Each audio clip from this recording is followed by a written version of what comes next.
My name is Wendy Collins. I've been married for a year when I got the call that my mother-in-law had an accident. She survived but was left wheelchair-bound, and it was my kind father-in-law who supported her. I did visit the in-laws' house occasionally, but my father-in-law, worn out from work and caregiving, fell ill and passed away suddenly. Unable to leave my mother-in-law alone, I offered to move in with her. "Hey, we can't just leave Mom alone at the house," I said. "Then what do you expect us to do? Why don't we live there with her?" But I absolutely refused to live in that old dark house. George liked new things and preferred living in an apartment. Thus, despite being the one who should care for his parents, he didn't want to return to his parental home after marrying.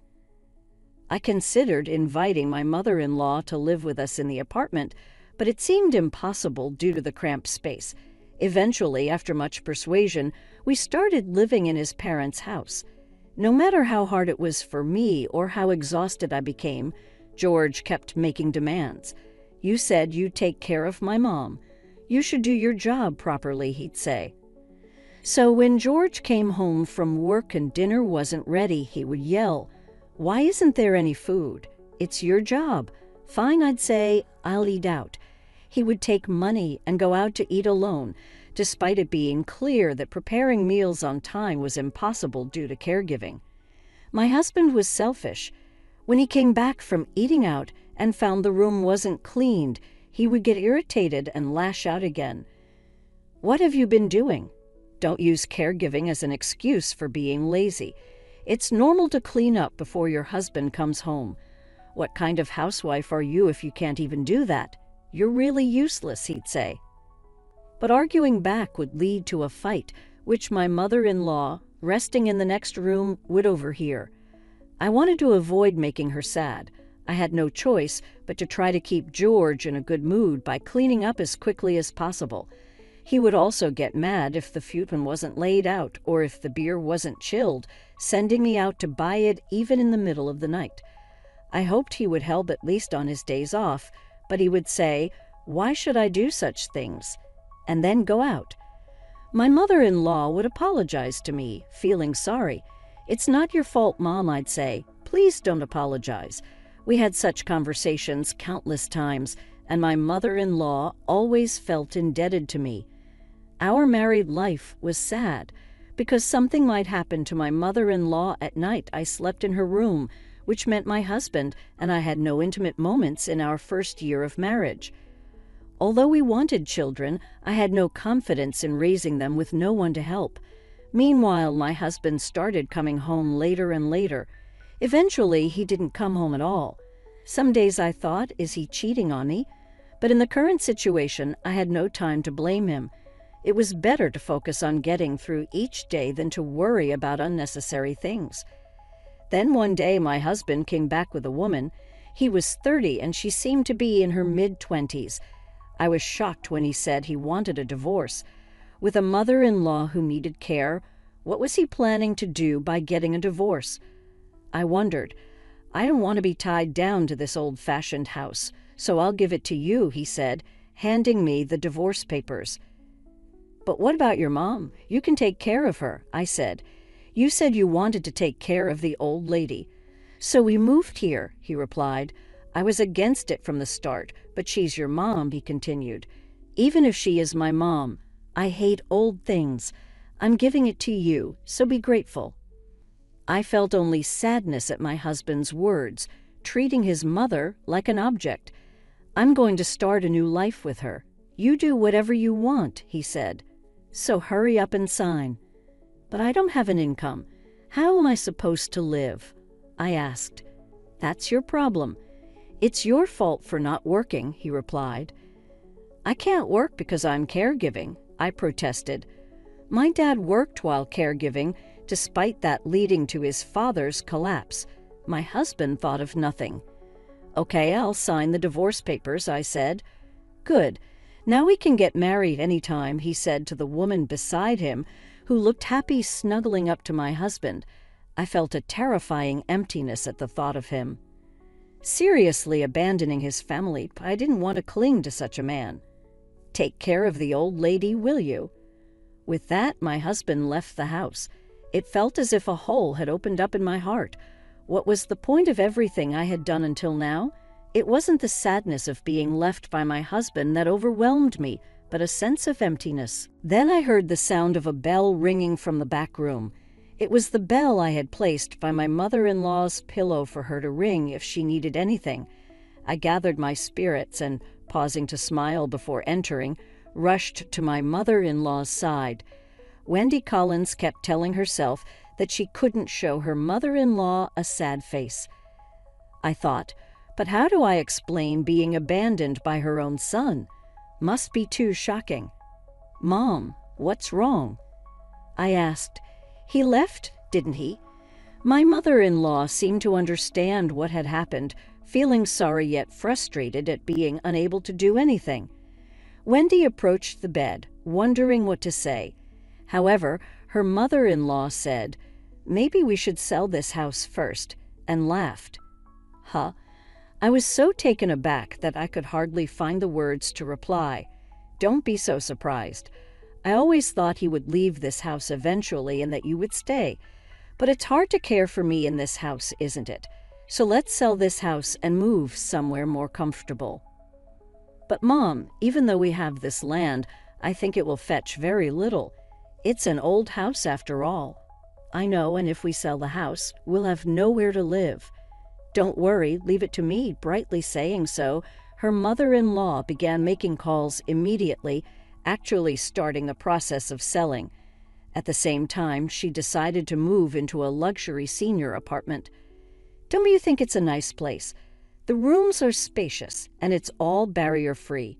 Getting out was difficult with the steps at the entrance, but here, there are no steps at the entrance, so it's easier for you, right? Plus, there's an open-air bath. I can't use it, but you can enjoy it. And there's a theater room, a fancy cafe too. I'm looking forward to having coffee together." Mom, this place. Look, the security is perfect. 2 women can live here worry-free. But it's incredibly expensive. How can we afford this?" "Don't worry. I was holding back until he was gone. If we moved here, he would be pleased and surely bring another woman. I wanted to make things easier for you, who are going through a lot with the caregiving." So I looked around and found this place. Indeed, bathing her was hard labor. Taking her out was difficult because of the wheelchair. I knew I was young now, but I would age too. I had considered what to do when that time came. It would be nice if he helped, but he doesn't help at all. So I wanted to gift you something for all your hard work for me. Moved by my mother-in-law's kindness, my tears flowed. Despite the hardships, I was grateful for my mother-in-law's warmth. With the move decided, our new life began more comfortably than imagined. The lack of steps made caregiving easier for both. The beds moved automatically, allowing my mother-in-law to get up on her own. She could move around the apartment in her wheelchair freely. But purchasing such a luxurious apartment was beyond surprising. I wondered what my mother-in-law was thinking. When asked how this was possible, my mother-in-law smiled and answered, "Actually, my husband left us quite a fortune. With not much life left, why not spend it lavishly?" We laughed. Half a year later, enjoying cafes and theaters, George contacted me. "Hey, how's Mom?" "Who is this?" "It's me, your husband." "Ah, my ex-husband. We're living together." "But what about the family home?" "The family home? Yeah, I went there recently, and the place is just an empty lot now." "Oh, we sold it." "You sold it? What the hell are you doing?" "Can't help it. Mom decided to sell it." "Mom sold it?" "Yes, selling it means you've got nowhere to live." "Oh, you're worried, even after abandoning your family. But don't worry, we're living just fine." "So what did you do with the money from the sale?" At that moment, my mother-in-law took the phone from me. "Who may this be?" "Mom, are you okay?" "Oh, who might you be?"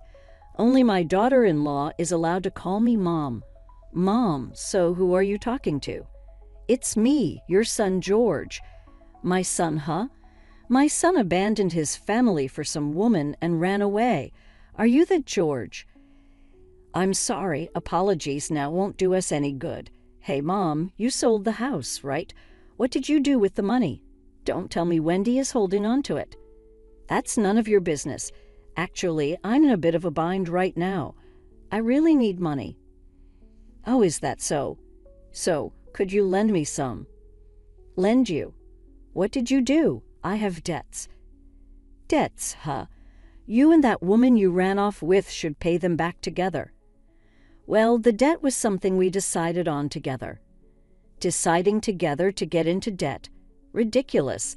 Wendy would never let something like that happen. I had no choice.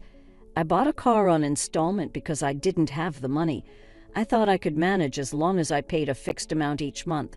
But life got tough when we ran out of money for living expenses. I ended up borrowing more.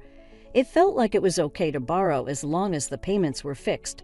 I kept buying things I wanted on installment. But then I realized, no matter how much I paid, the debt only grew. When I called to ask why my debt wasn't decreasing, they told me the high interest rates meant that if I only paid $20,000 a month, the interest would accumulate, and the next month I'd owe the principal plus more interest, creating a snowball effect. What a snowball. You're foolish. I didn't expect things to get this bad. I tried to make a lump sum payment, but the interest just kept growing. It's really tough. Tough, you say? We're family, aren't we? Help me out. When it was tough for us, you did nothing. Instead, you left everything to your wife and cheated. Why should I help someone like that? I'm apologizing, aren't I? Just lend me the money you got from selling the house. No way. I've already used it for moving expenses. You're still living with Wendy, right? How are you managing? Wendy works, doesn't she? You must have some money. George was persistent, trying every trick in the book. But even though I work, it's only to take care of my mother-in-law, and I get paid as a housekeeper. Essentially, it's all expenses for my mother-in-law. That's ridiculous. How can you live like that? I don't need to tell you that. Come on, help me out. Somehow, I have no intention of helping you after saying that. My mother-in-law hung up the phone. Damn that old hag. After being rejected and hung up on, George was evidently furious. Hey, there must be money if she can afford to have her ex-daughter-in-law work as a housekeeper. There's definitely money. There might be, but what can we do about it? Just take it. Go there and steal the passbook or something. Ah, right. That's a son's privilege. Deciding on their plan, the two somehow found out our address and showed up at our apartment complex. What? This luxury apartment? We're struggling and they're living the high life. What a wicked woman. They tried to enter the apartment, but couldn't because of the tight security. Residents have to unlock the doors from the inside. We can't get in like this, seeing their faces on the monitor, my mother-in-law, and I didn't answer the call or unlock the door. Realizing they couldn't easily get in, they tried everything to enter, but it was no use. Eventually, giving up, they called us from outside the building. Hey, where are you now? At home, living in this luxury apartment while I'm suffering. Why you get to live in such a nice place? It's none of your business where I live. You never helped with the caregiving, did whatever you wanted, found another woman, and left. And now you're complaining because you're suffering. That's rich. Shut up. Let us live there too. No way. Told by my mother-in-law never to meet them under any circumstances, I decided to stand my ground. I'm not the same person I used to be. That house must have been bought by Mom, right? So what if it was? Then I have a right to live there too. This house was bought by my mother-in-law for me. She wanted to reward me for not complaining and working hard despite the difficulties of caregiving. You did nothing. Remember, you left because you said you hated the old house and apparently old people too. What a thing to say. I was just tired at that time. It couldn't be helped. Which mouth is saying that? Tired from what? You never did anything around the house. I don't find your joke funny at all." But I really was tired from messing around with other women. Maybe that's not what being tired means after all. You weren't the only one who was tired. Sorry, I just hated that house. If I could live in a beautiful luxury apartment like this, I'd help out this time. That's just an intention, isn't it? I am her son, after all. But Mom said not to let you in, right? After being abandoned, now you want a family reunion? Do you really think after being abandoned like that, she would still consider you her child? You're being too naive. Hey, don't get so worked up. You're just stressed because you're doing everything alone, right? Taking care of someone alone is really tough. If you let me and my wife help, it would surely be easier. I'm fine on my own, thanks. There's no way you can handle everything alone. I can, thanks to this apartment. What the hell? Why are you the only one getting this sweet deal? That's just wrong. That way of thinking is wrong to begin with. Hey, it wouldn't hurt to let us in just a little. Just letting us in is enough. Or are you planning to hoard all of Mom's money for yourself? I won't let you do that. Suddenly, George's wife joined the conversation. Realizing this was going nowhere good, I decided to contact the police. I thought it would cause less trouble. The police arrived promptly after a report from the luxury apartment and warned the two to leave. A few days later, George contacted me again. Hey, about Aaron. Who's Aaron? My wife. Oh, so that was her name. Yeah, she took all the furniture while I was at work and ran away. Oh, how ambitious. All that was left in the room was a divorce paper and a note saying she couldn't deal with a poor man. Wow, impressive. She chose a poor man herself. It's all because you're hoarding Mom's money. Back to that, I'm not hoarding anything. Mom does what she wants. I'm just a housekeeper. No, if you had let me in, this wouldn't have happened. You wanted to search the house and steal Mom's bank book, right? Do you think I don't know that? I don't trust you anymore. So no matter what you say, it's impossible. It's your fault for calling the police. You were making a scene outside. It was unavoidable. You don't even reflect on your actions. Now I'm all alone, and how is that my problem? Can't we start over? You just got divorced, right? Yeah, but men can remarry immediately after divorce, unlike women who have to wait 6 months. So if I submit this divorce paper, I can remarry you right away. You're happy, right? Happy about what? Why would I want to remarry someone who just got divorced? If we remarry, I'm sure Mom will pay off my debts. Then my debts would be easily cleared. Isn't that a great idea? Why should we pay off the debt you made with that woman? How much more do you plan to make Mom suffer? No, I didn't mean to. Your idea leaves no room for any other interpretation. You just see things differently. I'm just thinking about making everyone happy. After all, I am her real son. Mom said blood relations aren't worth anything. What nonsense. Blood relations are the most important. If blood relations are so important, why did you abandon Mom so easily back then? Impossible. That's why your wife left you, right? No, that's not it. She said if things continued this way, we'd end up in trouble with the police or chased by debt collectors, so she left. So she dumped you and left everything to you. Perfect. I never thought she'd divorce me and leave me with everything. Well, she was your wife, so it makes sense. A well-matched couple trying to be happy by herself. What a terrible woman. That's a boomerang. You were just like that too. Selfish, don't you think? I thought so. Selfish, self-centered, hopeless. That's why I hoped you'd go to hell. Yeah, I think so too. A woman like that should go to hell.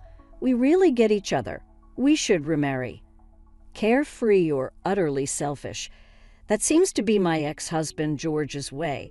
After being dumped by his wife, he's been scheming to remarry me to get his hands on my mother-in-law's money.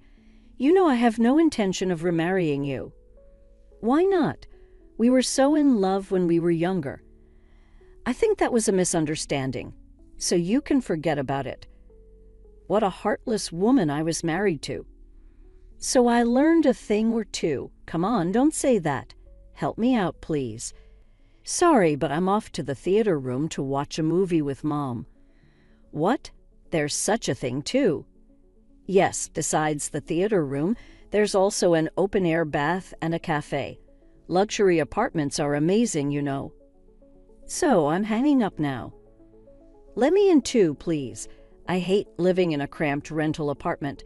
I want to live in a luxury apartment too. Talk to Mom for me, please. Okay, I'm going to block you now. Hey, Wendy. Dan, Wendy, you damn old hag. George was cursing until the very end, envious of the luxuries of the high-end apartment. As the call ended, I thought serves you right.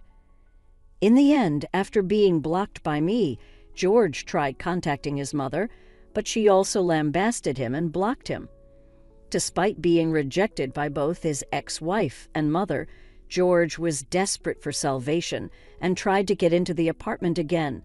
This time he came prepared, disguising himself as a delivery man or a florist.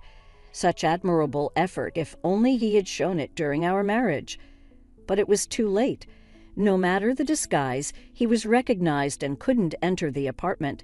Eventually, he started yelling and screaming in front of the monitor, prompting the building manager to deem it a disturbance and call the police. Thanks to that, George was taken away by the police to cool his head in a cell.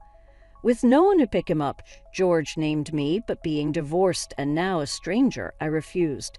His mother's name came up, but she firmly declined due to her wheelchair and old age. Finally, after contacting several people, his boss came to pick him up, only to fire him for causing trouble. Burdened with debt and now unemployed, George tried to make ends meet with part-time jobs, but ended up in prison for attempting to steal money from a store register. As for me, I continue to live happily in the luxury apartment with my mother-in-law. Lately, I've become good friends with other seniors living in the same building, enjoying every day. I'm very happy now.